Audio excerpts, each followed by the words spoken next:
ముందుగా ఈ వీడియో చూద్దాం. What are the connections between Christianity and the Hindu faith? Hindu faith is the mother of Christianity. Shalom, praise the Lord. మొదటగా మనం అర్థం చేసుకోవాల్సిన విషయం ఏంటంటే, దేవుడు ఏ మతాన్ని కూడా సృష్టించలేదు. దేవుడు మనుషులను మాత్రమే సృష్టించారు, మనుషులే మతాలను ఏర్పరచుకున్నారు. కాబట్టి మదర్ రిలీజియన్, ఫాదర్ రిలీజియన్ అంటూ ఏమీ లేదు. బైబిల్ ప్రకారం మనం చూస్తే దేవుడు మతాలను, మత వ్యవస్థలను కాకుండా అబ్రహాము అనేటువంటి ఒక మనిషిని చూస్ చేసుకొని ఆ మనిషి ద్వారా నిజమైనటువంటి విశ్వాసాన్ని భూమిపై స్థిరపరిచాడు. హిస్టారికల్ గా చూస్తే యూదులు అనేవారు ప్రారంభం నుండి కూడా కేవలం ఒక చిన్న తెగవారు మాత్రమే.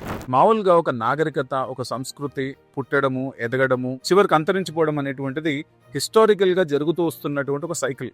ఫర్ ఎగ్జాంపుల్, బ్రాంజ్ ఏజ్ కి సంబంధించినటువంటి మోయాబీయులు, ఎదోమియులు, ఫిలిస్తీయులు ఇలాంటి ఎన్నో బలమైనటువంటి జనాంగాలు కొన్ని వేల ఏళ్ల క్రిందటే కాలగర్భంలో కలిసిపోయాయి. కానీ యూదుల చరిత్ర ఈ సైకిల్ కి పూర్తిగా విరుద్ధంగా ఉండింది. వారు సంఖ్యాపరంగా చాలా తక్కువ మంది ఉన్నప్పటికీ బాబిలోనియన్ అండ్ రోమా సామ్రాజ్యాల చేత బహిష్కరణలకు గురై ప్రపంచవ్యాప్తంగా ఎన్నో హింసలను ఎదుర్కొన్నప్పటికీ నేటికి వారి ఉనికిని కాపాడుకున్నారు. ఇది కేవలం ఒక భౌతికమైనటువంటి మనుగడ మాత్రమే కాదు, దీని వెనక ఒక మానవాతీతమైనటువంటి దైవ సంకల్పం ఉంది అని చెప్పడానికి ఇదే నిదర్శనం. అంత మాత్రమే కాకుండా ప్రపంచంలోని ఇతర మత గ్రంథాల చరిత్రను సవాల్ చేస్తూ యూదుల పవిత్ర గ్రంథమైనటువంటి తనాఖ్ అంటే పాత నిబంధన 3000 ఏళ్లుగా ఎలాంటి మార్పులకు లోనవ్వకుండా దాని ఒరిజినల్ రూపంలోనే భద్రపరచబడి ఉంది. అలాగే కొత్త నిబంధన గ్రంథం కూడా 2000 ఏళ్లుగా తన ప్రామాణికతను చెక్కు చెదరకుండా నిలుపుకుంది. మరోవైపు హిందూ మతాన్ని గాని మనం పరిశీలిస్తే హిందూ మతం యొక్క మనుగడ డిఫరెంట్గా ఉంటుంది. ఇండో ఆరియన్ సంచార సాంప్రదాయాలను, ద్రవిడ నమ్మకాలను మరియు ఇండియన్ సబ్ కాంటినెంట్ లోని లోకల్ బిలీఫ్ సిస్టమ్స్ ని అంటే వివిధమైనటువంటి స్థానిక గిరిజన ఆచారాలను తనలో విలీనం చేసుకుంటూ వాటిని సింథసైజ్ చేసుకోవడం వల్లే కాలక్రమేణా ఒక మేజర్ రిలీజియన్ గా నిలదొక్కుకోగలిగింది. సో పాయింట్ ఏంటంటే, అన్ని మతాలను కలుపుకోవడం వల్ల విస్తరించినటువంటి మతం ఒకటైతే ఎన్ని అణిచివేతలు ఎదురైనప్పటికీ ఏ ఇతర సంస్కృతులతోనూ కలిసిపోకుండా కేవలం దేవుని వాక్యం ఆధారంగా కొన్ని వేల ఏళ్ల పాటు నిలబడినటువంటి విశ్వాసం మరొకటి.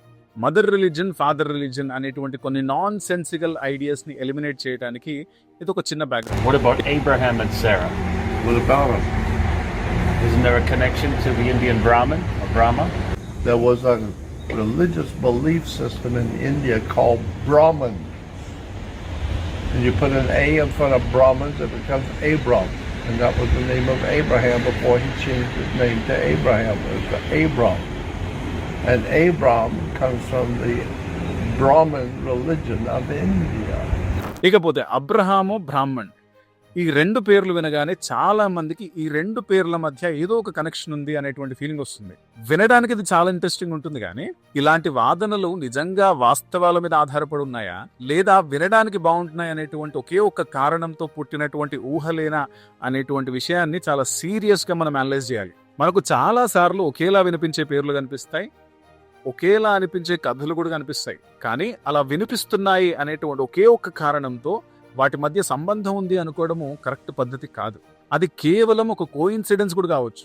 అబ్రహామి గ్రంథాల్లో కనిపించేటువంటి అబ్రహాము, సారా అనేటువంటి పేర్లు హిందూ సాంప్రదాయంలోని బ్రాహ్మణ్ మరియు సరస్వతి అనేటువంటి భావజాలంలో నుండి వచ్చాయి అని వ్యక్తి మాట్లాడుతున్నాడు. ఫస్ట్ పాయింట్ ఏంటంటే, ఒక ఫారెనర్ చెప్పినంత మాత్రాన ఏది నిజమైపోదు. మనం వెరిఫై చేయాల్సిన విషయం ఏంటంటే, ఆ వ్యక్తి నిజంగా ఒక స్కాలరేనా, ఆయనకు చరిత్రలో అంటే హిస్టరీలో డిగ్రీ ఉందా, భాషా శాస్త్రంలో అంటే లింగ్విస్టిక్స్ లో గానీ మన ట్రైనింగ్ ఉందా, ఏ యూనివర్సిటీతో అయినా సరే ఏదైనా అఫిలియేషన్ ఉందా? ఈ 3 ప్రశ్నలకు సమాధానం ఏంటంటే లేదు, లేదు, లేదు. ఆయన పిహెచ్డి స్టడీస్ చేయలేదు, ఆయనకు సంబంధించిన అకాడమిక్ పబ్లికేషన్స్ లేవు, పియర్ రివ్యూ జర్నల్స్ లో ఒక్క రీసెర్చ్ ఆర్టికల్ కూడా ఈ వ్యక్తికి సంబంధించింది లేదు. కాబట్టి ఆయనను ఒక స్కాలర్ గా డిక్లేర్ చేయడం అనేటువంటిది అకాడమిక్ గా మిస్లీడింగ్ అవుతుంది. ఈయన చేసేటువంటి ఆర్గ్యుమెంట్స్ అన్ని కూడా రీసెర్చ్ ని బేస్ చేసుకొని కాకుండా ఊహాగానాల మీద, కుట్రకథనాల మీద అంటే కాన్స్పిరసీ థియరీస్ మీద ఆధారపడి ఉంటాయి. ఇక్కడ ఒక ఇంపార్టెంట్ పాయింట్ ఏంటంటే, ఈ అబ్రహాము, బ్రాహ్మణ్ అనేటువంటి కాన్సెప్ట్ నిజంగా వాస్తవం అయితే 17వ శతాబ్దానికి చెందినటువంటి జూయిష్ స్కాలర్ అయినటువంటి మనస్సే బెన్ ఇస్రాయేల్ చేసినటువంటి ఆర్గ్యుమెంట్స్ కూడా నిజం కావాలి. ఇంతగా ఆయన ఏమన్నాడు తెలుసా? అబ్రహాము, కెతురా సంతానము తూర్పు దిశగా వలస వెళ్లి ఇండియాలో సెటిల్ అయి బ్రాహ్మణులుగా మారారు అని చెప్పాడు. ఆయన లాజిక్ ఏంటంటే, బ్రాహ్మణులు యాజక వర్గం, యూదుల్లో కూడా యాజక వర్గం ఉంది, బ్రాహ్మణుల్లో శుద్ధి నియమాలు ఉన్నాయి, అలాగే యూదుల్లో కూడా శుద్ధి నియమాలు ఉన్నాయి. కాబట్టి బ్రాహ్మణులు అబ్రహాము వంశీయులే అన్నట్లుగా ఆయన ఊహించారు. ఈయన కూడా ఒక ఫారినరే. వాస్తవానికి ఈయన ఒక రికగ్నైజ్డ్ స్కాలర్. వీడియోలో మనం చూసినటువంటి వ్యక్తి కంటే ఈయన ఒక మంచి రికగ్నిషన్ అండ్ రెప్యుటేషన్ కలిగినటువంటి స్కాలర్. మరి ఈయన చేసినటువంటి ఆర్గ్యుమెంట్ ని కూడా మనం సీరియస్ గా తీసుకుందామా? భారతదేశంలోని బ్రాహ్మణులు అబ్రహాము కెతురా సంతానం అని నమ్ముదామా? ఇక్కడ పాయింట్ ఏంటంటే, రెండు వేరు భాషల పదాలు వినడానికి ఒకేలాగా ఉన్నాయని చెప్పి వాటికి తప్పకుండా చారిత్రక సంబంధం ఉంది అనుకోవడము ఫోక్ ఎటిమాలజీ అంటారు. ఉదాహరణకు మనం చూస్తే ఇంగ్లీష్ లో కాక్రోచ్ అనేటువంటి పదం స్పానిష్ లోని కకర్చా అనేటువంటి పదం నుండి వచ్చింది.